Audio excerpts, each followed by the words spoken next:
በስመ አብ ወወልድ ወመንፈስ ቅዱስ አሐዱ አምላክ አሜን። የተወደዳችሁ የእግዚአብሔር ቤተሰቦች የእናታችን የእመቤታችን የቅድስት ድንግል ማርያም የአስራት የቃል ኪዳን ልጆች በወደደን ባፈቀረን በአንድያ ልጁ በኢየሱስ ክርስቶስ ስም ሰላም እንደምን ቆያችሁ?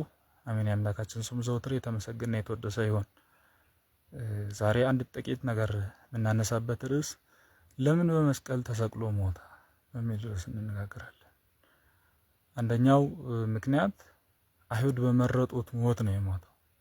ይህም አይሁድ የመረጡት በመስቀል ተሰቅሎ እንዲሞት ለምን ቢባል ፍላጎታቸው የነበረ ወንጀለኛ ነው፣ ወንበዴ ነው ብሎ የሚያልፈው የሚያጋድለው ሁሉም እርሱ ላይ እንዲተፉበት እንዲንቁት ተከብሮ ነበር፣ በሰው ታጅቦ ነበር። ከሆሳዕና ጊዜ ጀምሮ አመማቸው።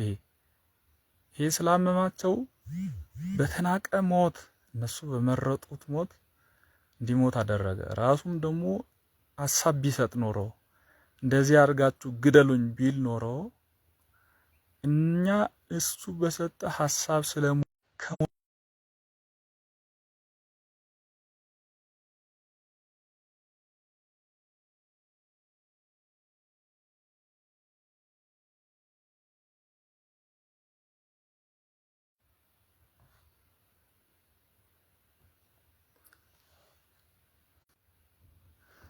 ይቅርታ ስልክ ስለገባ ነው።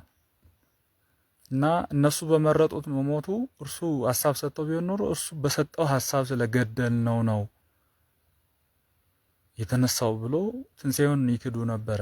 ጥርጣሬ በትንሣኤው ላይ ያኖሩ ነበር አይሁድ። ምክንያት ይፈልጋሉ በእያንዳንዱ ነገር። ሁለተኛው ነፋስን ለመባረክ ነው። ነፋስን ለመባረክ አምላካችን ከፍ ብሎ በመስቀል ተሰቀለ። ቅዱስ ዮሐንስ ወንጌላዊ ከፍ ያልኩ እንደሆነ ሁሉን ወደ እኔ ስባለሁ ብሏል። ይህንንም በምን አይነት አሟሟት እንደሚሞት ሲያመለክት ነው ብሎ ቅዱስ ዮሐንስ ወንጌላዊ ምዕራፍ 11 ላይ ጽፎልናል። እንግዲህ ነፋስን ለመባረክ ያልኩበትን ለአብራራና ወደዚህ እመጣለሁ። ነፋስ ከፍ ብሎ ሲሰቀል ነፋስን ይባርካል። ምድር ላይ ሲራመድ ምድርን፣ ውሃ ላይ ሲጠመቅ ውሃን፣ ከፍ ብሎ ሲሰቀል ደግሞ ነፋስን ይባርካልና አምላካችን በመስቀል ተሰቅሎ ሞተ።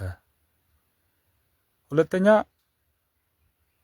በመስቀል የተሰቀለበት ምክንያት መስቀልን ዙፋን አድርጎ ፍርድ እንደሚሰጥ ፍርድ የሚሰጥ ዳኛ መሆኑን ለማመልከት አምላካችን ፈራጅ እርሱ እንደሆነ ለማመልከት በመስቀል ተሰቅሎ ሞተ።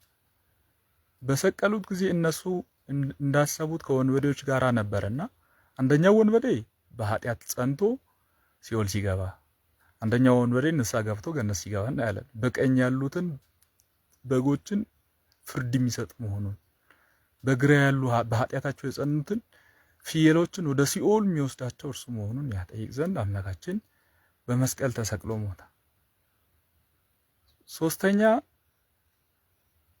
የተረገመ የነበረውን ይባርክ ዘንድ በመስቀል ተሰቅሎ ሞት የተረገመ በጣም ክፉ ያደረጉ ሰዎች ይባርክ ይቀድስ ዘንድ አምላካችን በመስቀል ተሰቅሎ ሞተ። ሌላው ከኃጢአተኞች ጋር ለመቆጠር እንግዲህ እኛን ከቅዱሳን ጋር ይቆጥረን ዘንድ አምላካችን ከኃጢአተኞች ጋር ተቆጠረ። በዚህ ምክንያት በመስቀል ተሰቅሎ ጌታችን አምላካችን መድኃኒታችን ኢየሱስ ክርስቶስ ሞተ ማለት ነው። ሌላው መንገድ ያሳየን ዘንድ